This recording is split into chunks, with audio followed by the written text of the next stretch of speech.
Monsieur le Président de l'Assemblée générale, Mesdames et Messieurs les chefs d'État et de gouvernement, Monsieur le Secrétaire général de l'Organisation des Nations unies, Mesdames et Messieurs, de prime abord, je voudrais m'acquitter de l'agréable devoir de vous adresser les chaleureuses salutations du peuple malien, riche de sa diversité culturelle, religieuse et ethnique, ainsi que celle de son Excellence, le colonel Assimi Goïta, président de la transition, chef de l'État. Monsieur le Président, votre brillante élection à la présidence de cette 77e session de l'Assemblée générale et la fin des travaux de la 76e session de l'Assemblée générale, brillamment conduit par votre prédécesseur, son Excellence M. Abdullah Shahid, de la République des Maldives, m'offre l'heureuse occasion d'adresser à vos Excellences les chaleureuses félicitations de tout le Mali. Enfin, permettez-moi de réitérer à notre secrétaire général, M. Antonio Guterres, notre haute appréciation des efforts louables qu'il continue de déployer pour la réalisation des nobles objectifs de notre organisation commune. Nous sommes convaincus que vous êtes un ami du Mali et du Sahel. L'amitié reposant sur la sincérité, souffrez que je vous exprime mon profond désaccord suite à votre récente sortie médiatique, au cours de laquelle vous prenez position et vous vous exprimez sur l'affaire des 46 mercenaires ivoiriens, qui est une affaire bilatérale et judiciaire entre deux pays frères.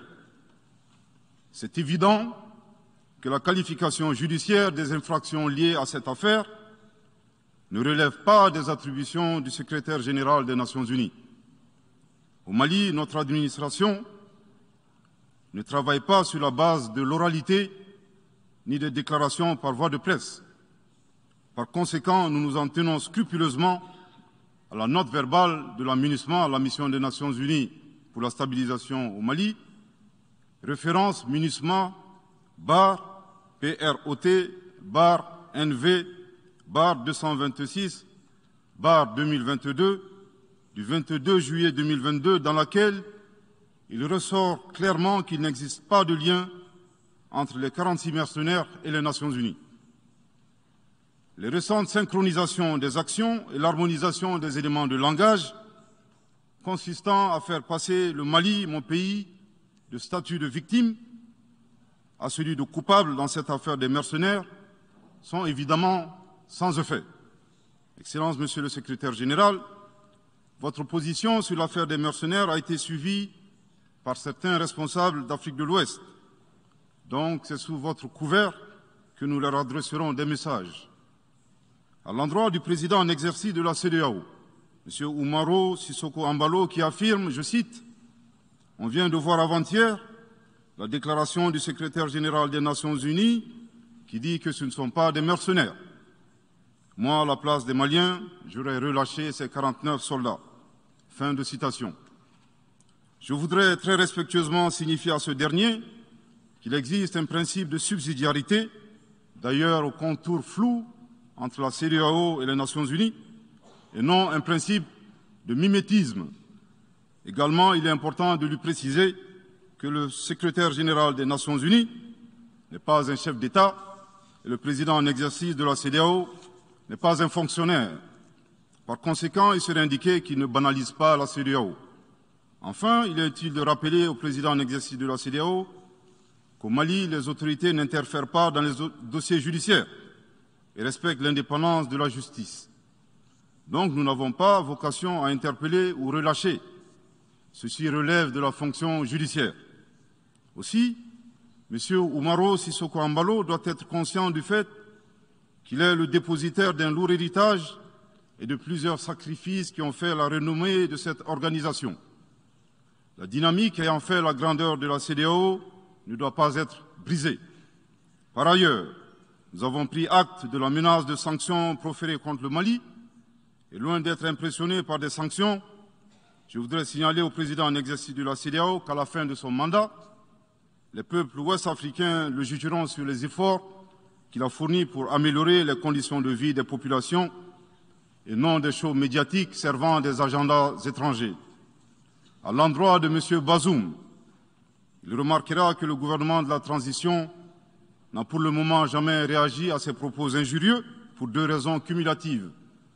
La première raison tient au respect de l'héritage laissé par nos ancêtres, qui consiste à ne pas répondre aux injures par des injures. La seconde relève de l'identité de M. Bazoum, l'étranger qui se réclame du Niger. Nous savons que le peuple nigérien, frère du Mali, se distingue par des valeurs sociétales, culturelles et religieuses très riches. M. Bazoum n'est pas un Nigérien, son comportement nous le reconforte totalement dans notre constat. Excellence, Monsieur le Secrétaire général, le Mali tirera toutes les conséquences de droit de vos agissements. Devant Dieu et en leur âme et conscience, nous demandons à ceux qui refutent notre version d'indiquer s'ils accepteront que les militaires ayant dissimulé leurs identités en mettant sur leur passeport qu'ils sont peintres, maçons, etc., avec des armes débarquent dans leur aéroport sans que le pays de destination n'ait été au préalable informé et dans le dessein funeste de déstabiliser ce pays. S'ils ne l'acceptent pas en tant qu'État, si cela n'est pas possible à Lisbonne ou ailleurs, le Mali non plus ne l'acceptera pas en tant qu'État et ce ne sera pas non plus possible à Bamako ou dans une autre localité malienne. Monsieur le Président, une nouvelle ère des solutions porteuses de changement pour relever des défis interdépendants. Thème de cette 77e session de l'Assemblée générale, suscitera l'espoir de meilleurs jours pour le Mali, à la condition que le bilan sans complaisance de l'ancienne ère soit établi, que les enseignements soient tirés et que les recommandations objectives soient formulées. Une fois cette étape franchie, je ne doute pas qu'à travers notre action collective, nous réussirons à pacifier les multiples foyers de tension dans le monde, mais aussi à promouvoir un développement harmonieux et lutter efficacement contre les pandémies, la dégradation de l'environnement et le réchauffement climatique, les inégalités et les politiques de domination et de prédation des ressources. Depuis le mois d'août 2020, le Mali, mon pays, se trouve dans un processus de transition qui prendra fin le 26 mars 2024 par le transfert de pouvoir aux autorités élues. D'ici à cette échéance et conformément aux recommandations des Assises nationales de la refondation, les autorités de la transition se sont engagées dans deux chronogrammes convenus avec la CEDEAO à faire des réformes politiques et institutionnelles avant d'organiser des élections dont l'objectif ultime est de refonder l'État malien, afin qu'il réponde aux aspirations profondes et légitimes de notre peuple à la paix, à la sécurité, à la bonne gouvernance, au développement et à la stabilité institutionnelle durable au Mali. Dans cette perspective, je suis heureux de souligner que certaines avancées majeures ont déjà été réalisées, notamment la promulgation de la loi électorale, qui comprend entre autres la création de l'autorité indépendante de gestion des élections, dont l'installation est à un stade avancé, ainsi que la mise en place d'une commission composée d'éminentes personnalités de toutes les composantes de la société malienne, chargée de la rédaction de la nouvelle Constitution. Monsieur le Président, sur un autre plan, peu de gens savent que le Mali est le seul pays au monde dans lequel se superposent et se déroulent simultanément 4 types d'insécurité: le terrorisme, les conflits communautaires manipulés par les terroristes et leurs sponsors étatiques étrangers, la criminalité transnationale organisée et les actions violentes d'individus isolés. Parallèlement à ce processus de retour à l'ordre constitutionnel, le Mali continue de mener une lutte sans merci contre les acteurs de l'insécurité, en particulier les groupes extrémistes qui sont responsables de toutes sortes d'abus contre nos paisibles populations. En ce qui concerne le Mali, je suis heureux et fier de vous annoncer que les groupes terroristes ont été sérieusement affaiblis et la peur a même changé de camp. Cependant, ces groupes criminels gardent encore et toujours une certaine capacité de nuisance dans leur tentative désespérée de porter atteinte à notre intégrité territoriale et de terroriser nos populations. les vaillantes forces de défense et de sécurité du Mali restent déterminées à faire face à toutes les menaces d'où qu'elles viennent, sous l'impulsion de son Excellence le colonel Assimi Goïta, président de la transition, chef de l'État. Le gouvernement du Mali continue d'intensifier les efforts importants pour recruter, former, équiper et renforcer les capacités opérationnelles des forces de défense et de sécurité maliennes.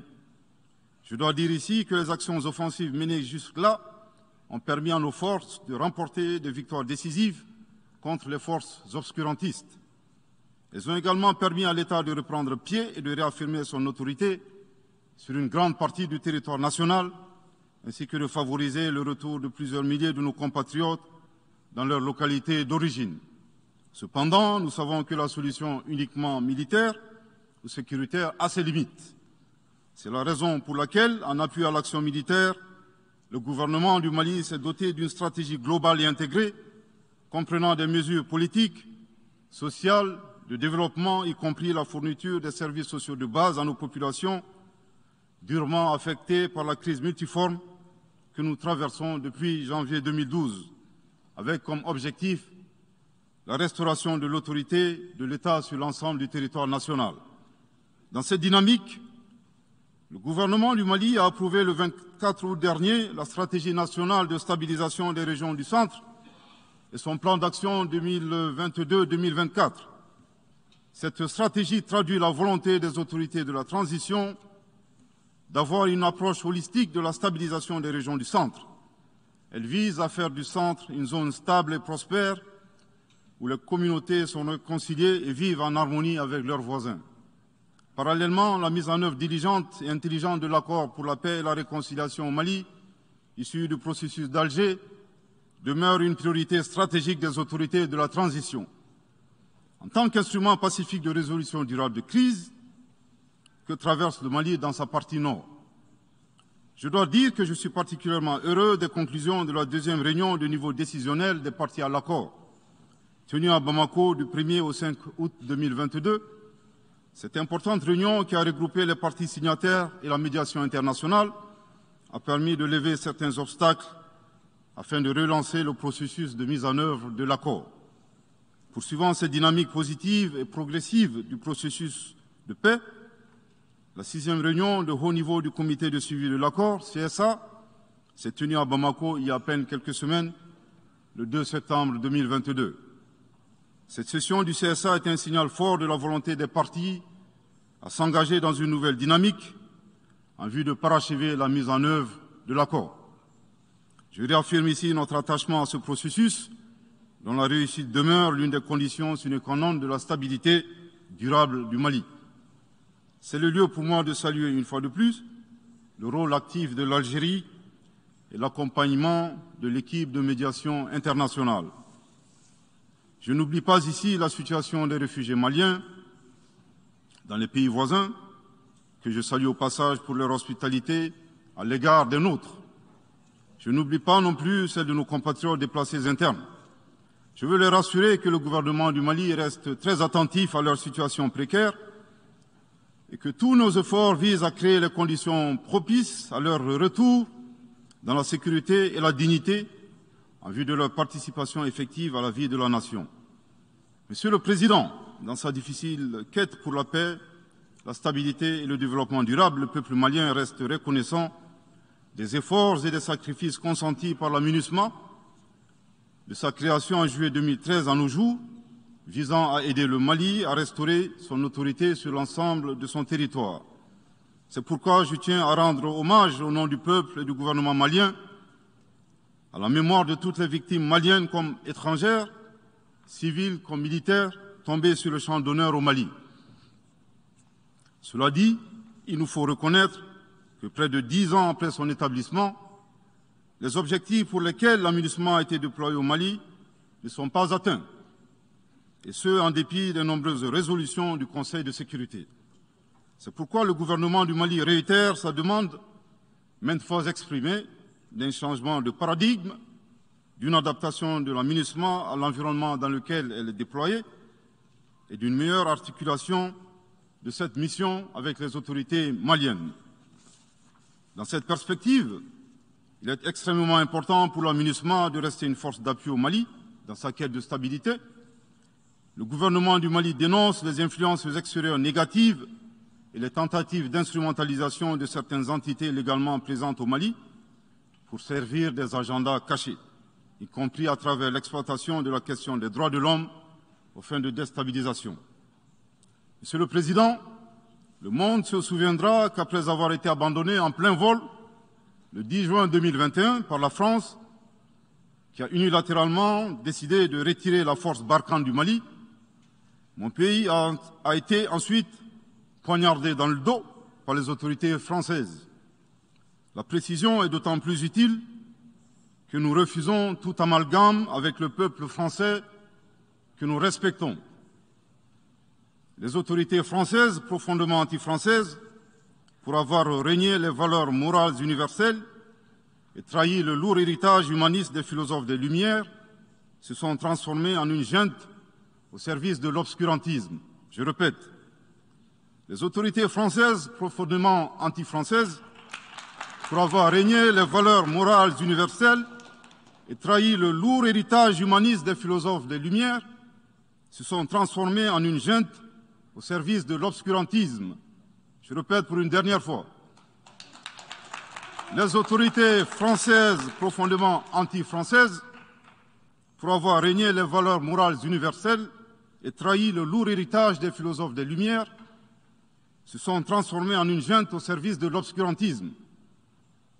Obscurantisme de la junte française nostalgique, de pratiques néocoloniales, condescendantes, paternalistes et revanchardes, qui a commandité et prémédité des sanctions inédites, illégales, illégitimes et inhumaines de la CEDEAO et de l'UEMOA contre le Mali et mon pays. Après plus de 10 ans d'insécurité et en fait des milliers de morts, autant de réfugiés et de déplacés internes, n'est-ce pas un sacrilège de mettre une population malienne victime de l'insécurité dans un pays enclavé sous embargo pendant 7 mois, en procédant à la fermeture des frontières et la saisie des comptes financiers du Mali. Grâce à sa résilience et à la solidarité de pays amis et des peuples africains, le peuple malien a tenu et a déjoué les pronostics de ses adversaires. Obscurantisme de la junte française qui s'est rendue coupable d'instrumentalisation des différences ethniques, en oubliant si vite sa responsabilité dans le génocide contre les Tutsis au Rwanda, coupable également de tenter désespérément de diviser les Maliens, enfants d'une même famille. Enfin, obscurantisme de la junte française qui a violé l'espace aérien malien en y faisant voler des vecteurs aériens tels que des drones, des hélicoptères militaires et des avions de chasse plus d'une 50aine de fois, en apportant des renseignements, des armes et munitions aux groupes terroristes.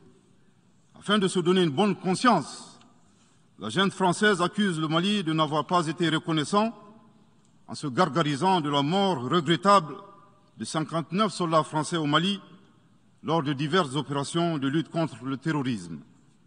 À cette triste accusation, nous rappelons que dans la majorité des interventions d'officiels maliens et des cérémonies, nous rendons systématiquement un hommage à l'ensemble des victimes de l'insécurité au Mali, sans distinction de nationalité, donc y compris les 59 Français décédés. Aussi, nous les invitons à ne pas s'arrêter à si bon chemin et de remonter le temps, en passant par leur intervention en Libye, décriée par toute l'Afrique, sans oublier la participation forcée des milliers d'Africains à la Première et la Seconde Guerre mondiale, sans oublier la traite négrière qui explique le sort économique de beaucoup de pays. Combien d'Africains sont-ils morts pour la France et le monde libre dans lequel nous vivons? Monsieur le Président, eu égard à la gravité des faits commis par la junte française, le Mali, dans sa lettre en date du 15 août 2022, a demandé la tenue d'une réunion d'urgence du Conseil de sécurité des Nations Unies. Cette réunion a pour objet de permettre au Mali de présenter les éléments de preuve en sa possession, démontrant que l'armée française a agressé en de maintes reprises mon pays, en violant de manière répétitive et fréquente l'espace aérien malien, sans autorisation des autorités maliennes et parfois en falsifiant des documents de vol. Plus grave, Monsieur le Président, le Mali sera en mesure de prouver que la junte française a fourni des renseignements et des armes à des groupes terroristes. Le gouvernement du Mali s'interroge sur les raisons qui poussent cet État membre du Conseil de sécurité, de surcroît assurant la présidence de cet organe, à faire obstacle au débat en vue de la manifestation de la vérité.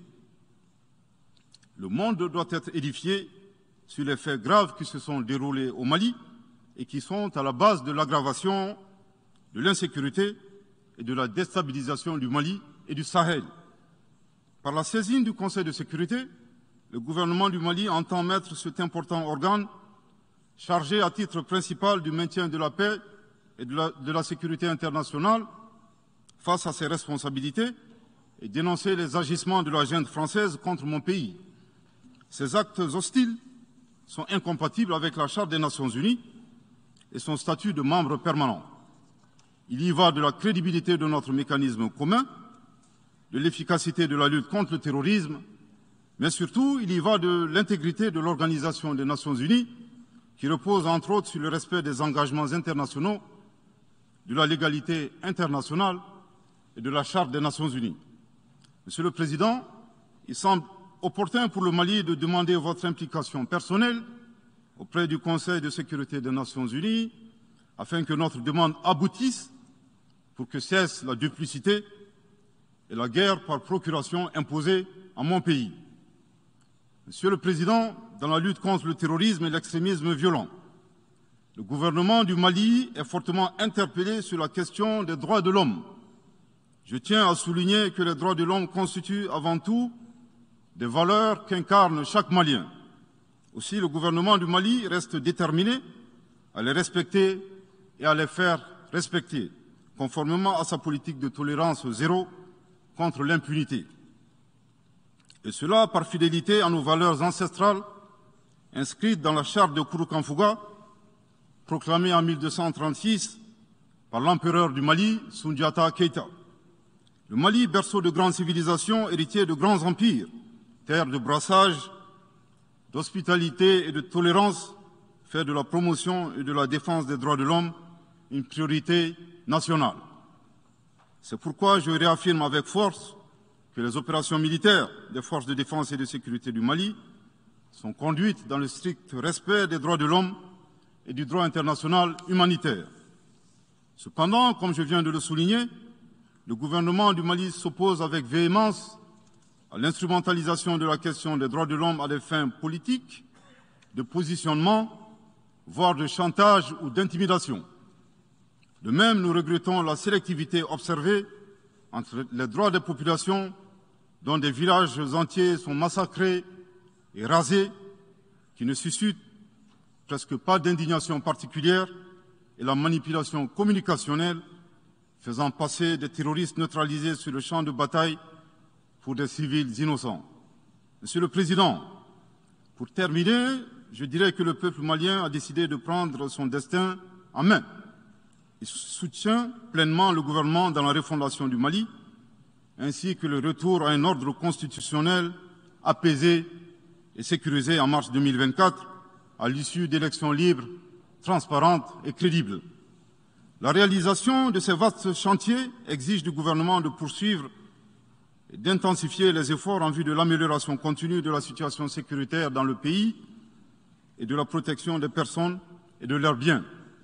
À cet égard, je me réjouis de la tenue à Lomé, le 6 septembre dernier, de la 3e réunion du groupe de suivi et de soutien à la transition.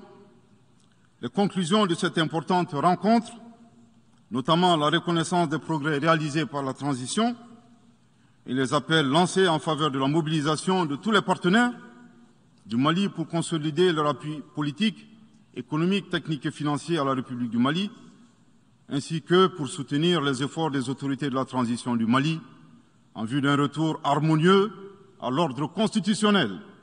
Je voudrais rappeler que la transition au Mali résulte de plusieurs années de dysfonctionnement de notre jeune démocratie qui a engrangé quelques résultats positifs. Malheureusement, à l'heure du bilan, les passifs sont plus importants que les actifs, d'où la survenance de la transition. Je saisis cette opportunité qui m'est offerte pour remercier chaleureusement notre respecté aîné, son Excellence le Président Alassane Dramane Ouattara, pour les sages et éclairés conseils qu'il nous a prodigués dans son allocution mémorable à cette 77e session de l'Assemblée générale des Nations unies. Je voudrais le rassurer que les autorités de la transition malienne n'ont d'autres objectifs que de faire des réformes politiques et institutionnelles avant d'organiser des élections, tout en luttant obstinément contre le terrorisme. Ces réformes permettront d'améliorer la gouvernance et toutes les dispositions seront prises pour que la démocratie malienne soit la plus enviée au monde. Dans ce chantier, nous prêterons une attention particulière au troisième mandat, qui ne sera pas possible. Le troisième mandat pour un public moins averti consiste pour un président de la République d'effectuer une manœuvre en 4 temps, en vue de conserver le pouvoir pour lui seul et son clan. Premier temps, presque en fin de second mandat, donc en principe non rééligible, il s'agit pour le président de la République sortant de déclencher une révision constitutionnelle de manière non consensuelle. Deuxième temps, au cours de cette révision constitutionnelle, le président de la République sortant modifiera quelques dispositions constitutionnelles. Troisième temps, une fois la nouvelle constitution adoptée, sur fond de crise politique naturellement, le président sortant devient candidat en violation de la limitation du nombre de mandats à 2. Sa candidature est alors justifiée par l'adoption de la nouvelle constitution et le prétexte est tout trouvé. La limitation du nombre de mandats à 2 concernait l'ancienne constitution. Par conséquent, il est candidat au regard de la nouvelle constitution adoptée. Quatrième temps, une farce électorale est organisée. Forcément, il remporte les élections et s'ensuit une chasse impitoyable aux opposants politiques, dont certains sont arrêtés, d'autres s'exilent et d'autres assassinés. Les allégeances sont obtenues grâce au pouvoir de l'argent, le clientélisme et les intimidations. Dans un langage plus simplifié et en référence à une métaphore footballistique, le troisième mandat est une magie. C'est l'art de se dribbler soi-même tout en gardant le ballon.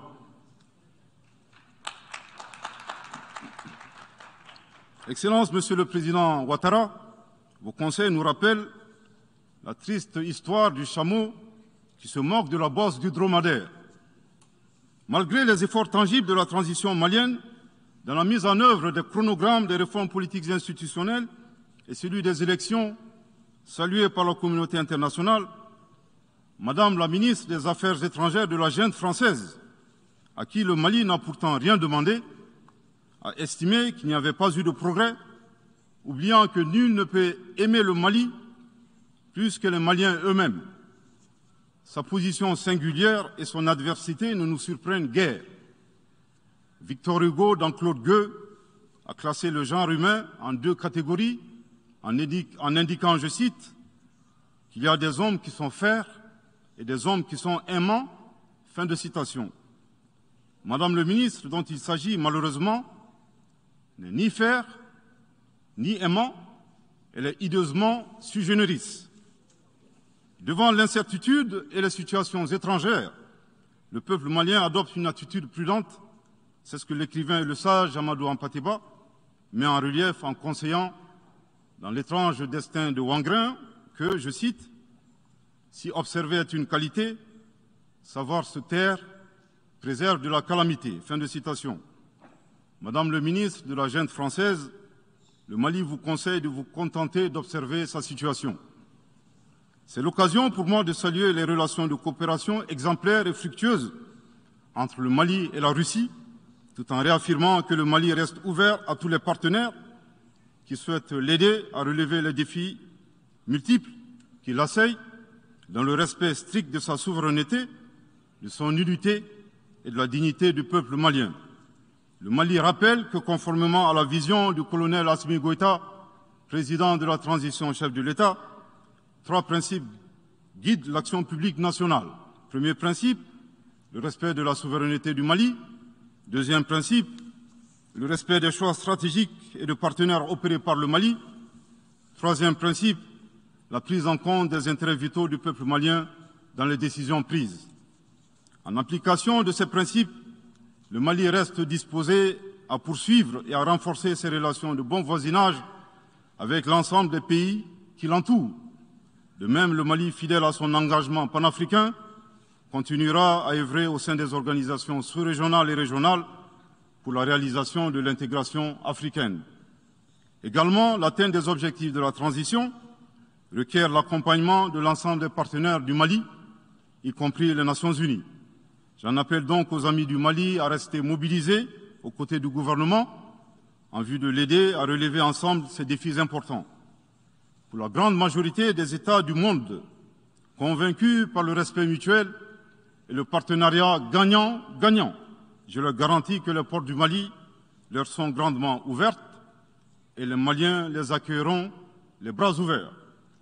Pour la minorité qui serait tentée de ne pas respecter ces principes, nous leur promettons qu'ils feront face à des millions de Assimi Goïta, soucieux de défendre leur honneur, leur dignité et leurs intérêts vitaux. Je terminerai en donnant 2 conseils aux nostalgiques de la domination. Ayez le sens de l'empathie en traitant les autres comme vous voudrez être traités ou en ne faisant pas aux autres ce que vous ne voudrez pas qu'on vous fasse. Le second conseil, revoyez vos copies, revoyez vos modèles, revoyez vos logiciels pour intégrer le changement de mentalité et l'évolution du monde dans vos grilles de lecture et d'analyse. Sortez du passé colonial et entendez la colère, la frustration, le rejet qui remonte des villes et campagnes africaines, des populations africaines, et comprenez que ce mouvement est inexorable. Grâce au principe de la multiplication fractale, vos intimidations et vos actions subversives n'ont fait que grossir le rang des Africains soucieux de préserver leur dignité. S'il n'était qu'une centaine aux indépendances, aujourd'hui nous sommes des millions, et demain, tant que les paradigmes inégalitaires demeureront, nous serons des milliards. Le Mali et son peuple ne seront pas des spectateurs face aux assauts et l'adversité. Pour chaque mot employé de travers, nous réagirons par réciprocité. Pour chaque balle tirée contre nous, nous réagirons par réciprocité. C'est à ce prix qu'une nouvelle ère sera une réalité avec des solutions porteuses de changement pour relever des défis interdépendants, avec des États interdépendants et en valorisant l'homme sans distinction aucune, notamment de race, de couleur, de sexe, de langue, de religion, d'opinion politique ou de toute autre opinion, d'origine nationale ou sociale, de propriété, de naissance ou de toute autre situation telle que stipulée à l'article 2 de la Déclaration universelle des droits de l'homme. Que Dieu bénisse le Mali et préserve les Maliens des forces obscurantistes et destructrices du monde. Que Dieu bénisse l'Afrique et préserve les Africains des forces obscurantistes et destructrices du monde. Que Dieu bénisse le monde et préserve l'humanité entière des forces obscurantistes et destructrices du monde. Je vous remercie de votre très aimable attention.